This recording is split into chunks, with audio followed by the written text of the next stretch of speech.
दिल्ली दौरे पर प्रदेश के मुख्यमंत्री रवाना हो गए। कई कार्यक्रमों में वे शिरकत करने वाले हैं। सबसे बड़ी बात ये, वे जब जब दिल्ली जाते हैं सवाल पूछा जाता है क्या कैबिनेट विस्तार पर मोहर लगेगी।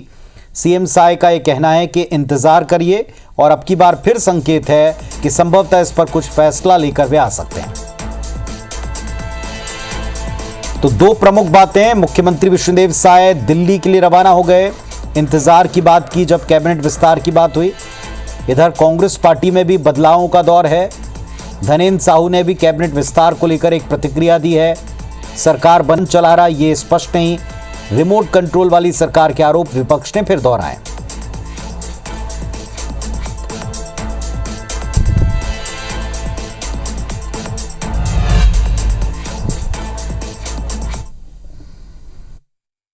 दिल्ली दौरे पर जा रहे हैं, आज और कल 2 दिन का दौरा है और कई कार्यक्रम में वहाँ पर भाग लेंगे। मंत्रियों से मुलाकात भी है। ये निगम मंडल का इंतजार कब खत्म होगा? मंत्रिमंडल का खत्म होगा, इंतजार करते रहिए। भारतीय जनता पार्टी की सरकार बने हुए लगभग 1.5 साल हो गए और 1.5 साल का समय बहुत होता है। इनके मंत्रिमंडल के पद रिक्त पड़े हैं, इनके आपसी झगड़े इतने हैं कि इसको तय नहीं कर पा रहे। दिल्ली तो वो हमेशा उड़ते ही रहते हैं। तो ये पूरी तरह से अपने अंतर कलह में पार्टी जो है पूरी तरह से डूबी हुई है। तो विपक्ष कह रहा है कि पार्टी अंतर विरोधों से जूझ रही है, भारतीय जनता पार्टी, लेकिन कांग्रेस पार्टी के भीतर भी कुछ सवाल हैं जो उठ रहे हैं, उनके ऊपर भी जवाब मांगा जा रहा है। इधर सरकार की तरफ से कहा गया है कि थोड़ा इंतजार करना पड़ेगा। मुख्यमंत्री जी ने कहा इंतजार करते रहिए, जल्द ऐलान हो सकता है। इधर कोरबा नगर निगम में सभापति चुनाव के बाद भाजपा में अंतर कलह बढ़ रही है। अधिकृत प्रत्याशी के चुनाव हारने के बाद एक और नया अध्याय इसमें जुड़ गया। एक कथित ऑडियो वायरल हो रहा है और इसके बाद से सियासी गलियारे में इसी पर बहस है। रिपोर्ट देखें।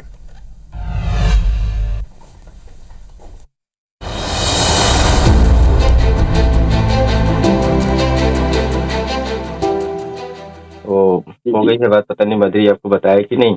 जी जी जी हाँ बताया था ना। तो एक पार्षद से हो गई है वो। हाँ। थोड़ा सा, लेकिन ना ये लोग डर रहे कि भाई ये तो बोले नहीं है मंत्री जी ऐसा कुछ, लेकिन हम बोल देंगे हितानंद जी के लिए ऐसा करके बोले। हाँ नहीं ठीक है, उसको आप समझ लो जी जी, उसको बात कर लो। मैं बोला देखो इसमें डरने की कोई बात नहीं है, भैया है, देखो जीवन भर रहेंगे अपना, आपके साथ रहेंगे आप लोग के भाई। अरे भाई आज संगठन के साथ जो अन्याय हुआ है, हाँ। तो भाई अन्याय के बारे में तो इनको आप लोग चाह ही रहे हैं कि वो जीते, तो उसमें थोड़ा सा आप लोग अगर झूठ का भी सहारा लेते हैं तो वो अच्छाई के लिए ले रहे हैं। आप आइएगा ना, आइएगा, है ना? ठीक है, मैं आपको उससे बात करके फिर आपको मैं नेट कॉलिंग करवाता हूँ। ये ऑडियो इन दिनों सोशल मीडिया पर जमकर वायरल हो रहा है। कथित रूप से ये ऑडियो कोरबा नगर निगम में सभापति का चुनाव होने वाले हितानंद अग्रवाल और यूट्यूबर मुकेश भारती का है, जो कथित रूप से मंत्री लखनलाल देवांगन के खिलाफ बयानबाजी की डील कर रहे हैं। यूट्यूबर मुकेश भारती ने बीजेपी नेता बद्री अग्रवाल से भी बातचीत की है। सुनिए क्या कहा। उसके बाद क्या हुआ, वीडियो में पूरा एक एक चीज बताएगा, पूरा वीडियो में जो हितानंद भैया के सामने जो जैसा उन्होंने बोला है उस तरह से वो कर लेगा, मतलब समझ लो कि उसको ओके बोल दो आप। हाँ भैया देखो मेरी बात अभी नहीं हो पाई है, हाँ, लेकिन 50 एक तक तो मैं उसको ओके करा ही लूंगा, ठीक है? नहीं वो 1 से नीचे नहीं उतरेगा, वो 2 बोला था। मैं अभी ऐसा मत बोल, संबंधों पे काम कर, पैसे तो खर्च हो जाएंगे। मंत्री पद समझ ले हटा, मंत्री जी आज हैं कल नहीं रहेंगे, ठीक है? तो अरुण साहू तो रहने करेगा। हाँ अरुण साहू जी रहेंगे, लेकिन मंत्री जी तो चल दिए ना। पहला किसको देंगे वीडियो बनाने का? नहीं भैया को बोलो जहाँ 1 लाख दे दे वहाँ तो 10-5 भी इनको दे के ये लोग भी खुश कर देंगे, कोई दिक्कत वो करेंगे, 10-5 वाला फायदा वो कर लेंगे, कहीं कोई दिक्कत नहीं है। हाँ हाँ। और ये किसी को पता नहीं चल रहा है ना कि अपन कुछ कर रहे हैं करके, गुप्त है ना, बस ये ध्यान रखना। मेरे कैमरामैन तक को भी मैं नहीं ले जा पा रहा हूँ, समझ गए? ऑडियो वायरल होने के बाद भाजपा पार्षद अपने ही अधिकृत सभापति उम्मीदवार रहे हितानंद अग्रवाल और उनके सहयोगी भाजपा युवा नेता बद्री अग्रवाल पर एफआईआर दर्ज करने की मांग कर रहे हैं। लखनलाल देवांगन जी को उनका साफ छवि उनको धूमिल करने के लिए लोग साजिश रच रहे थे कि पैसा ऐसा खरीद फरोख्त करके उसको बदनाम कैसे करें। आज रामपुर थाने में आकर के उनके खिलाफ में एफआईआर कराया है और उसके खिलाफ में अगर एफआईआर अगर नहीं करते हैं लोग इनके यहाँ पे हम लोग आज धरना आंदोलन करेंगे।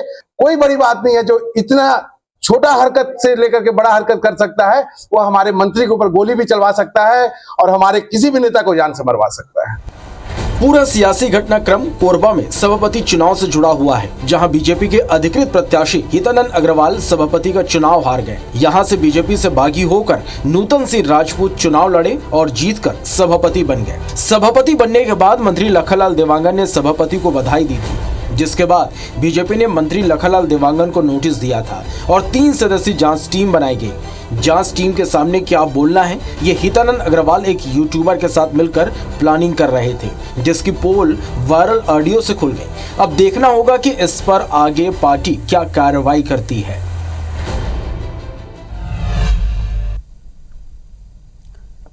इधर छत्तीसगढ़ विधानसभा में धर्मांतरण के मुद्दे की गूंज सुनाई पड़ी है। सदन में विदेशी फंडिंग से चलने वाले कुछ एनजीओज को लेकर भी जवाब दिया गया। बीजेपी विधायक अजय चंद्राकर ने मुद्दा उठाते हुए कहा कि एनजीओज चंगाई सभा की आड़ में धर्मांतरण कराते हैं। इसके बाद बीजेपी विधायकों ने गृह मंत्री को सवालों से घेरा। विधायक नीलकंठ टेकाम ने कहा बस्तर में धर्मांतरण का खेल चल रहा है। रायपुर पश्चिम विधायक राजेश मूणत ने कहा राजधानी तक में धर्मांतरण के मामले सामने आए। इन सब पर जवाब दिया है प्रदेश के गृह मंत्री ने। जशपुर के बीजेपी विधायक रायमुनि भगत ने एक परिवार का जिक्र किया। हिंदू रीति रिवाज से हिंदू बहुल गांव में एक मां को अंतिम संस्कार के लिए परेशान होना पड़ा। 29 जो कभी आबादी थी परिवारों की घटकर 7 रह गई है। गृह मंत्री इन सारे सवालों के जवाब देते हुए ये कह पाए कि उन्होंने कहा कानून काफ़ी पुराना है, एक नए कानून की आवश्यकता है। अभी प्रदेश में धर्म स्वातंत्र विधेयक 1968 का और उसके प्रावधानों का ही इस्तेमाल हो पाता है, लेकिन नया कानून जल्द बनेगा। प्रदेश में 153 संस्थाएं विदेशी फंडिंग से चल रही हैं। 200 से 300 करोड़ रुपए का फंड राज्य को आ रहा है और सब पर प्रदेश सरकार की नज़र है, ये बताया। मैं सोचता हूं बस्तर से जशपुर से ज़्यादा चिंताजनक हालात आजकल इस विषय में बस्तर संभाग के। छत्तीसगढ़ की डेमोग्राफी तेज़ी से बदल रही है, इसको रोका नहीं गया, इसके लिए कड़े कानून नहीं बनाए गए धर्मांतरण के लिए, तो आगे चल के स्थिति बहुत गंभीर होगी। धर्मांतरण की प्रक्रियाएं अब उठकर सामने आ रही, अब उस पर ध्यान करके कार्यवाहियां की जा रही। पिछली सरकार में कार्यवाही भी नहीं होती थी। प्रशासन को भी कहा गया है कि आप पूरी जानकारी लें और हर एक विषय पर जब भी सामने विषय आता है तो जरूर FIR दर्ज करके और उस पर पूरी कार्यवाही करें। इस पर धर्मांतरण के संदर्भ में अवैध धर्मांतरण ना हो, इसके लिए शीघ्र कठोर कानून आएगा। छत्तीसगढ़ के 4 नगर निगमों में मेयर इन काउंसिल का गठन आज हुआ है। इस नियुक्ति से ज्यादा पार्षदों को संतुष्ट करने के प्रयास को सभी ने देखा 4 तस्वीरों के जरिए। ये देखें आप भी टीवी स्क्रीन के ऊपर 4 निगम, चारों निगम में MIC बन गई, जिसमें राजधानी रायपुर, न्यायधानी बिलासपुर समेत ये चारों हैं। पहली तस्वीर रायपुर में आप देख रहे हैं, MIC घोषित कर दी महापौर ने। बातचीत में कहा है कि लोगों की दिक्कतों को दूर करने को लेकर प्राथमिकता सेट की है उन्होंने। अब MIC के द्वारा इस पर आगे काम करेंगी। भ्रष्टाचार जो हुए हैं पिछले, उनकी जांच कराई जाएगी, उसमें एक्शन होगा। कोरबा में महापौर संजू देवी राजपूत ने MIC सदस्यों के नाम का ऐलान किया। विभिन्न विभागों के लिए 9 सदस्यों की MIC बनाई है। तीसरी जो आप तस्वीर देख रहे हैं वो अंबिकापुर की महापौर मंजूषा भगत ने 10 पार्षदों को MIC में जगह दी है। टीम तैयार करते हुए कहा कि जाति वर्ग के साथ अनुभव का ख्याल उन्होंने रखा, युवाओं को मौका दिया है ताकि एक सामंजस्य बना रहे। बिलासपुर में भी MIC बन गई। तमाम पसोपेश के बीच में 14 पार्षद मेयर इन काउंसिल में शामिल हुए। 8 जोन अध्यक्षों की नियुक्ति भी लगे हाथ हो गई। MIC गठन और जोन अध्यक्षों की नियुक्ति में रूरल अर्बन वार्डों के बीच का एक बैलेंस बनाने का प्रयास। हमारे सभी पार्षद जो जीत कर आए हैं सभी योग्य और विद्वान पार्षद हैं, पर हमारे बाध्यता थी कि हमको 14 MIC लेना है। हमने प्रयास किया कि हम चारों विधानसभा को उसमें स्थान दें और सभी प्रकार का समीकरण महिला पुरुष और समीकरण बनाने का हमने प्रयास किया है। महापौर परिषद का गठन होना तय है, जिसमें सभी को प्राथमिकता देते हुए महिला ST SC सभी वर्गों को ध्यान देते हुए आज गठन किया जा रहा है और सीनियर और जूनियर पार्षदों को भी देखते हुए विभाग दिया गया है। 14 MIC को लिया गया है और 3 अपील समिति में है। 14, 3, 17, 8 जून अध्यक्ष बनाया गया है। 25-26 लोगों की बहुत बढ़िया टीम है। इसमें बहुत से अनुभवी पार्षद भी है। सर, बिलासपुर से खबर आपको दे दें, सिम्स में लापरवाही पर एक्शन हुआ है। मेडिकल सुपरिटेंडेंट ने जांच टीम बना दी और 48 घंटे में रिपोर्ट देने का निर्देश भी दिया है। ये मामला है गर्भवती महिला के इलाज में लापरवाही से जुड़ा हुआ। यह आरोप था परिवार का कि गलत इंजेक्शन देकर महिला का गर्भपात कराया गया। बिना मरीज को परखे किसी का इंजेक्शन किसी को लगाया। 5 माह के गर्भ के साथ महिला पहुंची थी, उसे गलत इंजेक्शन लगाने पर गर्भपात हुआ है। अब इस पर एक जांच बिठा दी गई।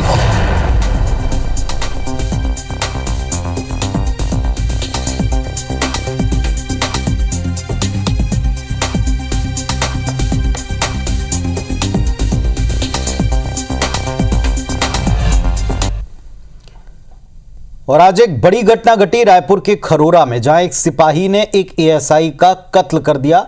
गोली मारकर एएसआई की हत्या कर दी। मुड़ीपार के आईटीबीपी कैंप में सिपाही ने गोलियां चलाई, 18 राउंड फायर कर मौत के घाट उतारा। वर्दी के टर्नआउट में कमी होने पर विवाद हुआ था। एएसआई ने गाली देते हुए फटकारा था। इसी के प्रतिकार स्वरूप 18 गोलियां दागकर एएसआई को मौत के घाट उतारा है।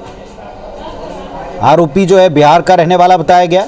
एएसआई देवेंद्र सिंह दहिया हरियाणा के रहने वाले थे, जिन पर गोलियां दागी गईं।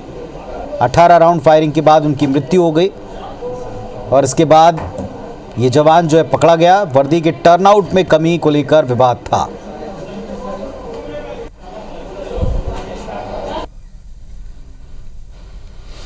आईटीबीपी मुख्यालय है 38 बटालियन का। वहां पर एक एएसआई को बटालियन के ही आरक्षक के द्वारा इंसास राइफल से गोली मार दी गई है, जिससे मौके पर ही एएसआई की मृत्यु हो गई है। इतनी सूचना मिलने पर तत्काल थाना स्टाफ पहुंचे हैं और जिसकी डिटेल जानकारी आगे जांच पर विस्तृत रूप से मिल पाएगी। इधर रायगढ़ के कोतरा रोड सब स्टेशन के यार्ड में अचानक से आग लग गई। शॉर्ट सर्किट से आग की आशंका है। यार्ड में 300 से अधिक ट्रांसफार्मर रखे थे जो फेल थे। ट्रांसफार्मर्स में ऑयल होता है और इसीलिए आग भड़की और लगातार काफ़ी देर तक दूर तक ये अंधेरा क्रिएट करने जितना काला गुबार धुएं का दिखाई पड़ा है। करीब 300 से अधिक ट्रांसफार्मर जो खराब थे वहाँ पर पड़े हुए थे, उनमें आग लगी। बीते साल इसी तरह की घटना रायपुर में स्टेशन के पास देखी थी और आज रायगढ़ से भी इसी तरह की तस्वीरें देखी।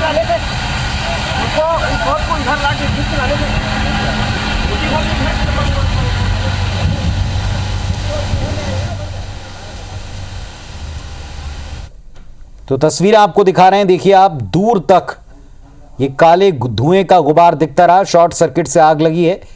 ये एक ऐसा डंपिंग यार्ड था जहां खराब ट्रांसफार्मर्स को, सुधरने वाले ट्रांसफार्मर को रखा जाता था, जिनमें ऑयल होता है और इसी ऑयल के चलते ये आग भभकी और देर तक भभकती रही।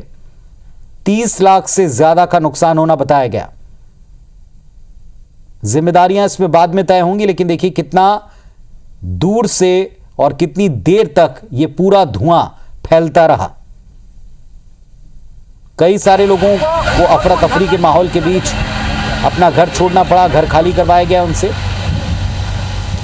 अक्सर सघन बस्ती के बीच अगर इस तरह के हादसे हों तो जान सांसत में आ जाती है लोगों की, परिवारों की। ऐसे कई लोग थे जिनको यहां से हटना पड़ा।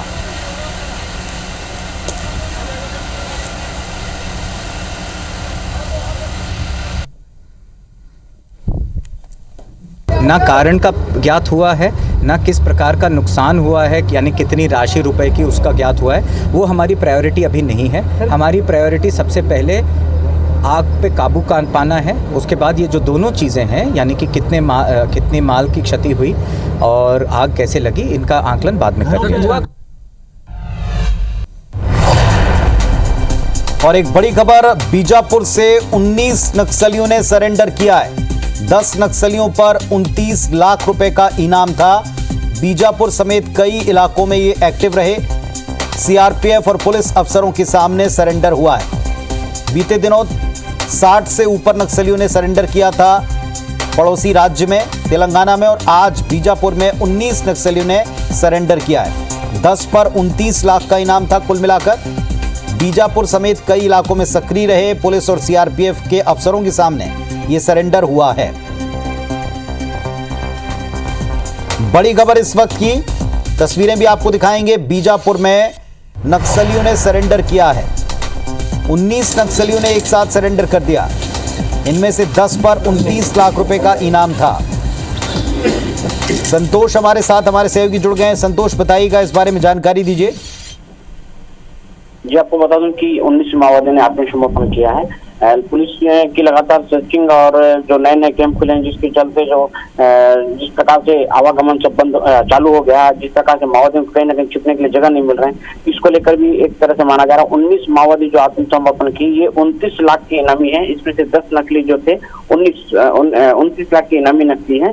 आपको बता दूं कि ये सारे जो कहीं ना कहीं घटनाओं को अंजाम भी दिया करते थे, कई घटनाओं में भी शामिल थे। लेकिन जो 19 नकली माओवादी आत्मसमर्पण किए, जिसमें से दो इनामी जो नकली है, इसमें 10 लाख की जिस पर इनाम है। इसी प्रकार से 8 लाख की इनामी भी नकली है, इनके साथ जो शामिल हैं आत्मसमर्पण जो कर रहे हैं। इसके अलावा 5 लाख की इनामी नकली भी हैं, और इसके अलावा जो है मुख्य धारा से जुड़कर अपना जीवन यापन करना चाह रहे हैं और अपने पूरे अधिकारियों के समक्ष इन्होंने आत्मसमर्पण किया है। बहुत शुक्रिया आपका इस पूरे अपडेट के लिए, जानकारी के लिए। तो 19 ने समर्पण किया है, 10 पर 29 लाख का इनाम था। बीजापुर समेत कई इलाकों में एक्टिव रहे हैं। पूछताछ में कई अहम जानकारियां मिल सकती हैं। पुनर्वास के लाभ इनको दिए जाएंगे।